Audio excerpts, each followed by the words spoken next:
Super Docteur, c'est le podcast des médecins généralistes. Le podcast qui vous transmet les recommandations de bonnes pratiques et les résultats des grandes études qui vont changer vos habitudes.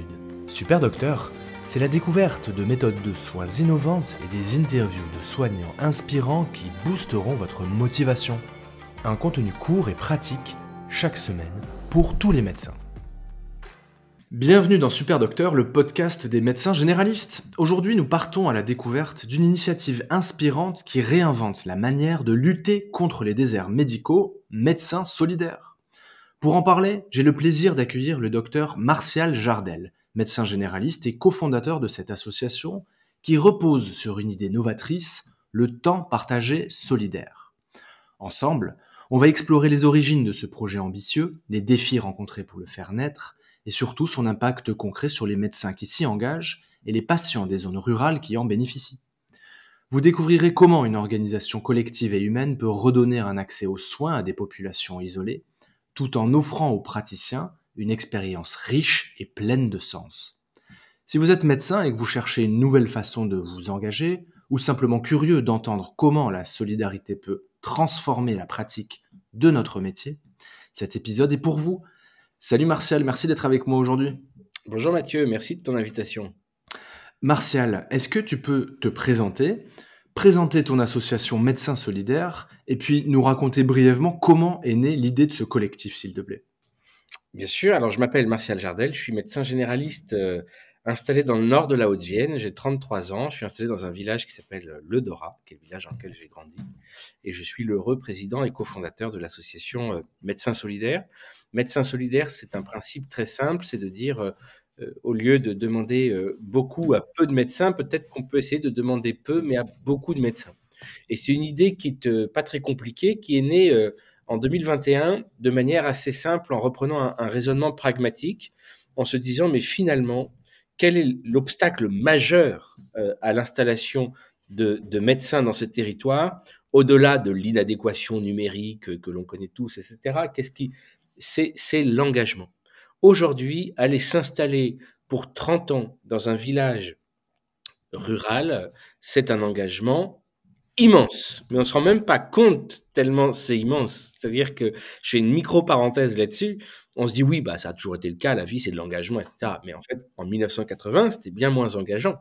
Parce qu'en 1980, tu t'installais dans un village rural, certes, mais si au bout de 2 ans, tu changeais de projet de vie, quelqu'un était ravi de racheter ta patientèle, ou si tu voulais partir, eh bien tes patients se répartissaient sur d'autres médecins qui étaient ravis d'augmenter leur patientèle, et donc il y avait zéro charge mentale. Tu étais dans une approche entrepreneuriale, tu vas créer ta patientèle, ça marche, tu restes, ça marche pas, tu pars, peu importe. Aujourd'hui, tu t'installes dans un territoire rural, si tu pars au bout de 2 ans, tu crées un drame humain, parce que tu ne te feras pas remplacer, sauf cas exceptionnel. Et donc l'engagement, il est immense. Donc c'est trop d'engagement de s'installer. Il faut donc diminuer l'engagement. Et si on veut diminuer l'engagement, il faut augmenter le nombre de médecins. Et c'est là la phrase clé que je redis. Au lieu de demander beaucoup à peu, peut-être qu'on peut essayer de demander peu à beaucoup. Et alors en pratique, raconte-moi brièvement, avant qu'on revienne plus en détail, tu demandes à beaucoup de médecins de remplacer peu dans des zones rurales, c'est bien ça? Oui, tout à fait. En fait, ce qu'on propose à des médecins, c'est de venir une semaine travailler dans un centre de santé qu'on a installé dans un territoire qui en a besoin, dans un territoire dans lequel il y avait une présence médicale qui a disparu. On va pas créer des offres de soins ex nihilo, on va rétablir des offres de soins qui ont disparu. Ces villages qui mettent des banderoles sur leurs ronds-points avec écrit «Cherche médecin», ces maisons de santé qui sont vides, etc. On va pas renforcer une offre de soins insuffisante, bien que ce serait nécessaire dans bien des endroits, mais là, on n'a pas encore la force de le faire. Pour l'instant, on va vraiment rétablir là où ça a disparu et que c'était particulièrement nécessaire. Et comme ces médecins se relaient chaque semaine, eh bien, la présence médicale est permanente. On redonne une porte à laquelle frapper au village. Et aujourd'hui, ça fait 2 ans qu'on a démarré cette initiative par un premier projet en Creuse. On a 7 centres de santé en France, dans 6 départements ruraux.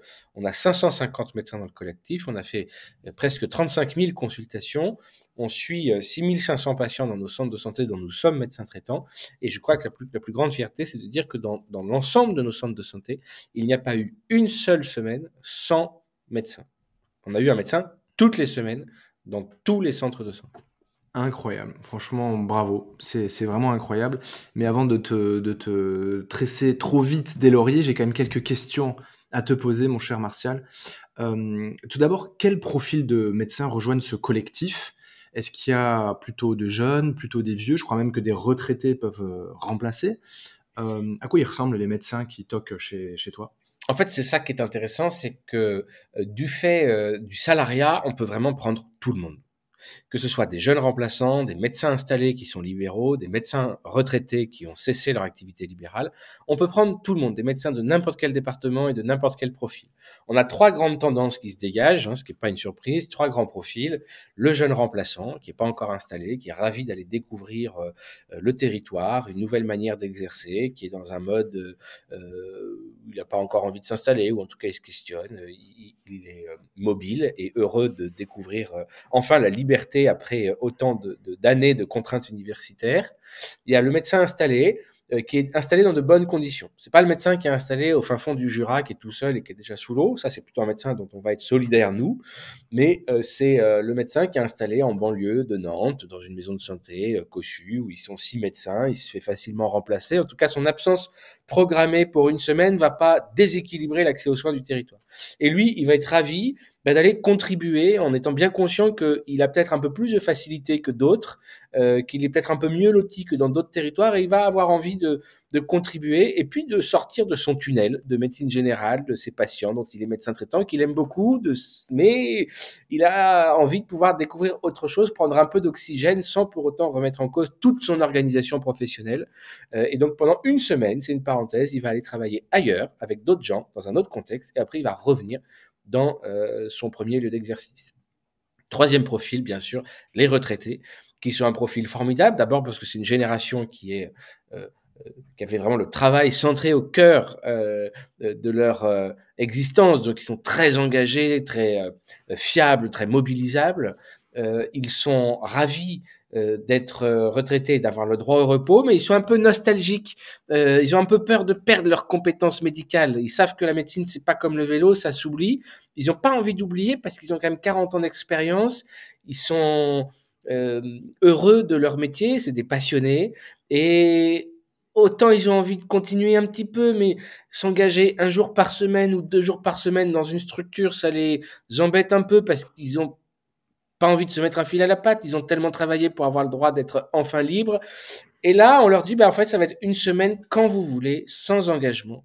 Vous faites une semaine, on vous demande rien de plus. On vous demande de vous engager sur la semaine que vous décidez, mais après, on vient pas vous courir derrière à vous demander quoi que ce soit. Et ils sont hyper contents de ça. Excellent. Et dis-moi, quel est le statut, du coup, pour ces médecins qui viennent une semaine de leur choix? C'est un contrat de remplacement? Oui, c'est des médecins qui sont, en fait, on a deux types de contrats. On a des médecins remplaçants pour les retraités et les jeunes remplaçants. Et les médecins installés quelque part, on leur fait une activité secondaire dans ce centre de santé en tant que salarié à temps partiel d'un centre de santé. Donc on a deux types de contrats de travail, ce qui est pas simple, parce qu'on est même obligé de faire des CDI avec rupture de période d'essai, parce que le droit du travail en France t'interdit de cumuler des CDD Mmh. sur le même poste dans la structure. Donc on est dans des acrobaties juridiques qui sont vraiment pas simples. Et quand on a envie de vous rejoindre, d'aller aider une semaine dans ces centres, est-ce que chez vous, il y a des gens qui nous aident pour ces contrats justement? Est-ce qu'il y a des, je sais pas, des juristes, des gens de chez toi qui nous aident pour, Ah mettre oui, ça au clair avec, la sécu, l'URSSAF et alors cetera? déjà c'est des process qu'on a travaillé, on a poncé le sujet en long, en large, en travers. L'association, aujourd'hui, on a 10 salariés dans notre équipe centrale, dont OK. une directrice administrative et financière, un directeur des opérations, une chargée de la relation et du suivi avec les médecins, une chargée des ressources humaines avec les coordinatrices, etc. On a des relations très étroites avec tous les conseils départementaux de l'ordre des médecins, avec toutes les CPAM, etc. Et donc, nos modèles de contrat de travail sont des modèles qui ont été très travaillés, et les médecins n'ont aucun souci, en tout cas, à se faire. On leur explique toute la procédure, et à tout moment, ils peuvent nous appeler de manière plus précise sur des cas particuliers pour qu'on essaye de trouver quel est l'espace dans lequel on peut s'insérer. C'est très clair. Du coup, quels sont les retours des médecins solidaires après leur première semaine d'exercice? Qu'est-ce qu'ils te racontent? Est-ce qu'ils évoquent des bénéfices inattendus pour eux-mêmes, au-delà de l'impact sur les patients? Et qu'est-ce qui rend, cette expérience, différente d'une pratique médicale classique? En fait, nous, on a été surpris nous-mêmes de découvrir des bénéfices auxquels on ne s'attendait pas. On était plutôt dans l'idée, bon, c'est mieux que rien. Mmh. Heu, le mieux, c'est d'avoir un médecin traitant, qui te connaît intimement. Là, on va perdre cette relation suivie, cette épaisseur de la relation thérapeutique, mais bon, c'est mieux que rien. Et en fait, on s'est rendu compte que ça allait quand même au-delà du mieux que rien, parce que les patients étaient hyper heureux de pouvoir bénéficier du regard croisé de plusieurs praticiens. Et Mmh. que peut-être qu'effectivement, on perdait l'épaisseur de la relation thérapeutique, mais on gagnait autre chose qui était une forme d'évaluation par les pairs assez spontanée, où chacun va sortir le meilleur de soi-même en se disant tout ce que j'écris va être relu, tout ce que je propose va être re-questionné, donc je vais essayer de tirer le meilleur de moi-même. Dans une espèce d'ambiance qu'on essaye de développer, qui est vraiment celle de la confraternité bienveillante, chaque médecin est invité à ne pas dégommer l'ordonnance du précédent, puisque Mmh. ça n'aurait pas de sens. Mais les patients se disent, quand mon ordonnance a été vue par 4 médecins différents, je suis à peu près sûr qu'elle est quand même sans interaction médicamenteuse, qu'elle est adaptée, qu'elle est en phase avec mes pathologies, que c'est les traitements les plus optimisés que je peux avoir. En tout cas, je pense qu'on augmente cette probabilité-là en augmentant le nombre de regards. Et donc vraiment, c'est une médecine très différente de celle qui est délivrée par un médecin qui est installé de manière pérenne, avec une patientèle, bien définie, mais elle n'est pas, à mon avis, dégradée. Elle n'est pas moins bien. Elle est vraiment différente. Alors, il y a des gens qui vont adorer, pour qui ça va être très adapté. Par exemple, on te dit: «Oui, mais enfin, quand même, tu vas pas confier, la même chose que ce que tu confierais à un médecin que tu connais depuis 30 ans». Mais l'inverse est vrai aussi. Tout C'est-à-dire à que fait. quand tu connais un médecin depuis 30 ans, puis que c'est le maire du village, que c'est l'employeur de ton mari, parce que ton mari est cantonnier dans la commune, etc., bah, tu vas peut-être pas lui dire que ton mari te frappe ou que tu as repris la bouteille, etc. Mmh. Donc, quand tu es avec un médecin que tu connais pas, il y a des patients qui nous ont dit ça, hein, une patiente qui avait une histoire très difficile avec son père, etc. Le fait que ce soit un médecin qui allait partir et qu'elle ne reverrait pas, elle, c'était un facteur plutôt de facilitant pour lui permettre de sortir tout ce qu'elle avait à sortir. C'est clair, c'est assez connu ça que la pratique des remplaçants. Moi-même, j'étais remplaçant au début et j'ai remarqué, ça serait intéressant d'ailleurs de faire une thèse dessus, de voir la différence de relation, mais que les patients, et ben, certains étaient mécontents de ne pas avoir le médecin traditionnel, c'est tout à fait compréhensible, mais beaucoup étaient contents d'avoir un regard neuf parce que souvent quand tu es remplaçant, tu reprends un peu les choses à zéro aussi parce que tu connais pas les gens, donc tu peux aussi, mettre en lumière des choses, qu'on n'avait pas trop dont on s'était pas trop occupé et cetera et en général, les patients aiment bien. C'est super intéressant Absolument. Et et alors, je fais une parenthèse dans ce que tu dis. Là, ce qui est sympa dans ce système, c'est que c'est comme du remplacement dans le sens où tu viens juste une semaine, mais le regard des patients envers toi n'est pas le même que celui que les patients ont d'habitude vers le remplaçant, puisque remplaçant, c'est toujours une situation un petit peu entre deux où tu es pas vraiment dans tes affaires. Les patients, certains, comme tu disais, sont contents de voir un regard neuf, mais la majorité sont quand même un peu déçus de pas voir leur médecin. Et puis surtout, en tant que remplaçant, il y a une quantité de choses que tu vas pas te permettre de faire. Tu vas pas te mmh. permettre d'amorcer un sevrage en benzo, d'introduire une insuline en disant: «Ah, c'est pas à moi de le faire quand même, moi je suis remplaçant, je veux pas, putain, mais quand Mmh même, mh, c'est pas mmh. cool». Il y a des trucs que tu vas pas te permettre de faire. Et là, tu es dans une situation où les patients savent que le médecin est différent, donc ils sont pas du tout déçus de te voir. Au contraire, ils sont curieux de savoir, d'où il vient celui-ci. Donc ils sont tu vois, reconnaissants et en attente de qui tu es, donc accueillants. C'est pas tes affaires, mais elles appartiennent à personne d'autre plus qu'à toi. C'est vraiment un partage du matériel. Et puis, tu as la légitimité de faire tout ce que tu veux sur le plan médical, parce que si toi tu ne l'as pas, personne ne l'a plus que toi. Et donc c'est un peu comme un remplacement, mais avec une légitimité de médecin traitant. Donc c'est pas mal. Très bien. Du coup, tu as donc vous avez construit en fait des centres de santé en dur et donc c'est dans ces centres, je crois qu'il y en a 7, c'est ça? Dans lesquels se font les remplacements uniquement, hein? Alors, on n'est pas allé jusque-là, c'est-à-dire nous, on n'a rien construit. C'est D'accord? les communes qui nous ont mis à disposition des locaux. C'est ça. Donc soit OK. c'est les communes qui avaient construit, ou c'est les communes qui ont fait des travaux, et cetera. Mais nous, on n'est pas propriétaire des murs, on n'est pas propriétaire des bâtiments. Médecins solidaires, c'est vraiment un collectif humain qui vient s'installer. peut-être transitoirement, peut-être de manière un peu plus pérenne dans ces bâtiments. Ce qui est très important à dire et que j'ai peut-être pas posé encore jusque-là, je ne sais plus, mais c'est que Médecins Solidaires, c'est une association à but non lucratif. Ok. Voilà, c'est très important. C'est pas une start-up, c'est pas une société coopérative ou quoi qu'est-ce, peu importe. C'est vraiment une association à but non lucratif parce que c'est très important qu'il n'y ait aucune ambiguïté sur le fait que l'engagement des médecins n'enrichit personne de manière un peu détournée. Voilà, c'est vraiment 100% transparent. C'est clair. J'ai vu sur votre site internet que vous mettez un point d'honneur aux valeurs. Il y a beaucoup de valeurs qui sont mises en avant dans votre collectif. Est-ce que tu peux m'en toucher un petit mot? Ça m'a l'air très important pour vous. Oui, c'était peut-être même, je crois, une des premières choses qu'on a fait, de définir un corpus de valeurs, parce que on n'est pas dans un modèle classique, on est dans un modèle où on demande aux médecins un véritable engagement, parce qu'ils vont être moins bien payés que ce qu'ils méritent. Pourquoi ils vont être moins bien payés que ce qu'ils méritent? Parce que malheureusement, on n'a pas les moyens de les payer plus. Non pas qu'on ne voudrait pas, mais parce que si on les payait plus, notre modèle économique ne fonctionnerait pas et donc on ne pourrait pas développer le projet. On est dans un projet qui veut être un projet d'immédiate efficacité et donc on fait avec le système tel qu'il est, avec ses défauts, avec ses insuffisances, mais on dit avec le système tel qu'il est, on met en place quelque chose qui fonctionne tout de suite. Et ça demande du coup une adhésion de la part des médecins de dire bah ok, je sais que je mérite plus d'argent, surtout pour me déraciner pendant une semaine, loin de chez moi, c'est un effort.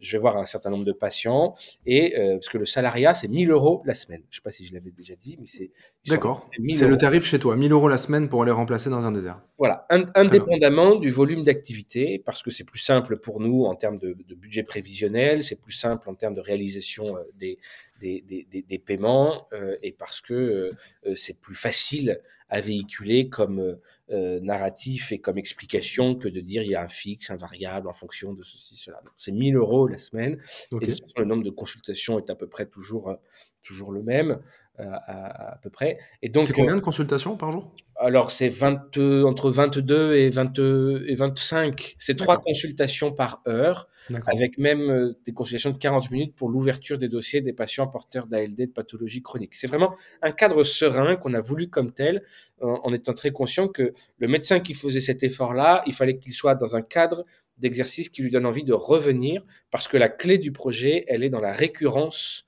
de l'engagement des médecins. Et donc, pour revenir à ce que je disais, donc, comme on demande un engagement très fort aux médecins, il faut qu'il y ait une adhésion à une communauté de valeurs. Il faut qu'on dise, bien, en fait, quand je m'engage dans ce projet, je m'engage dans quoi? Ces gens-là, ce collectif, qu'est-ce qui les réunit? Ce qui nous réunit, c'est cette envie farouche de défendre une médecine humaniste et de proximité dans un monde qui, à mon avis, en a plus besoin que jamais.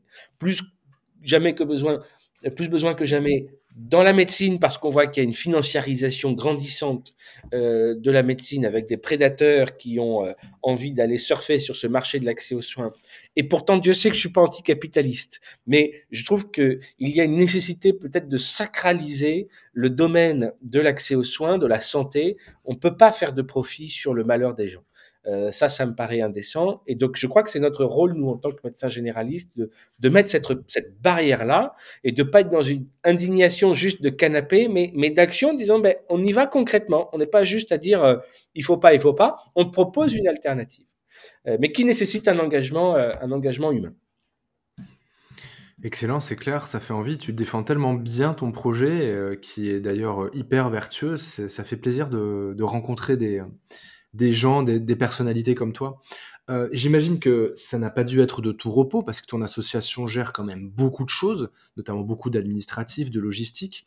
Est-ce que tu peux me toucher un mot, par exemple, sur un des défis principaux que tu as pu rencontrer dans ce noble projet? Ouais, bien sûr, c'est beaucoup de travail. Heureusement, je suis loin d'être tout seul. On a, comme je le disais tout à l'heure, j'en touchais un mot, mais on a construit une vraie équipe. Puisque aujourd'hui, Médecins Solidaires, c'est 26 salariés, 16 dans les territoires, dans les centres de santé, nos coordinatrices qui sont donc salariées dans les territoires, et Mmh. puis 10 dans une équipe centrale. Alors, 10 salariés pour 7 centres de santé, c'est presque du luxe, hein, tu vois, c'est beaucoup, mais c'est parce qu'il y a une partie de cette activité qui est de gérer les centres existants, dans tout ce qu'il y a de ressources humaines vis-à-vis des coordinatrices, de nécessités administratives, comptables, informatiques, gestion des matériels, inventaire, etc. Et puis, il y a toute une autre partie qui est sur le déploiement des futurs centres de santé, la croissance du collectif, le suivi des médecins. Forcément, nous, on a un travail supplémentaire que n'ont pas les opérateurs de centres de santé habituels, qui est que chaque semaine, notre médecin est différent.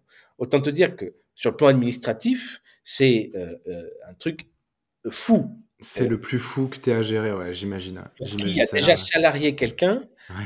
Entre la déclaration préalable à l'embauche, le contrat de travail, le solde de tout compte, le bulletin de salaire, le virement, etc., c'est très important comme travail. C'est étonnant parce qu'on est dans un pays quand même où l'administratif est hyper facilité. J'ai l'impression que c'est hyper simple. C'est très étonnant que tu rapportes ce problème.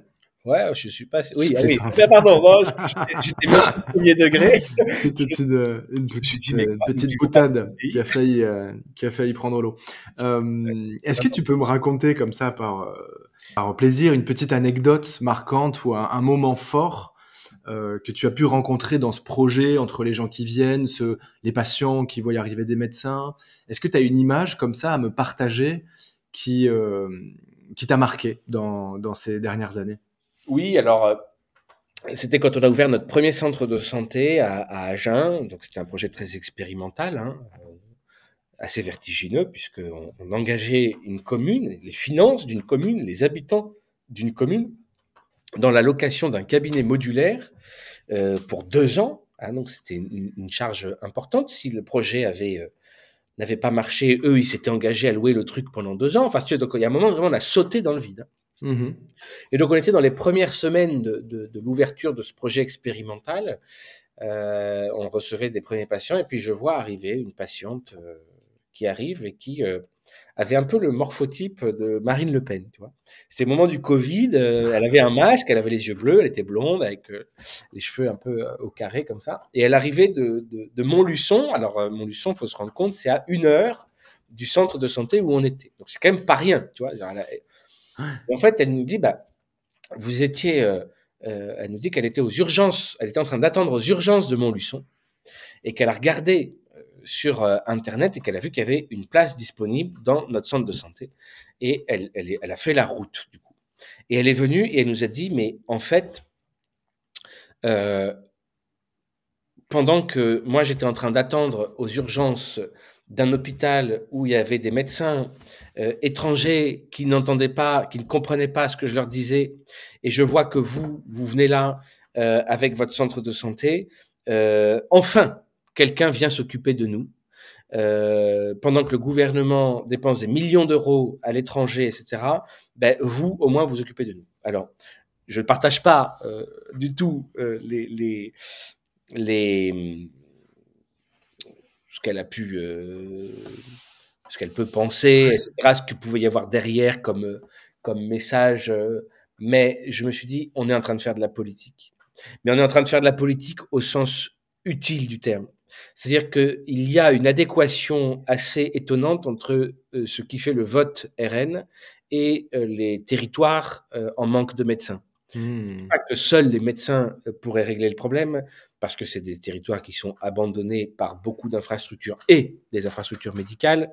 Mais si tu veux, il y a là une personne qui était en colère, avec la sensation de ne faire que perdre des choses chaque mois, chaque année, perdre l'accès à des infrastructures, perdre l'accès à du service public, perdre l'accès aux soins et perdre du terrain. Tous ces gens dans ces territoires, ils ont l'impression d'être décrochés petit à petit. Et là, c'était la première fois depuis longtemps qu'elle avait le sentiment que quelqu'un venait raccrocher quelque chose.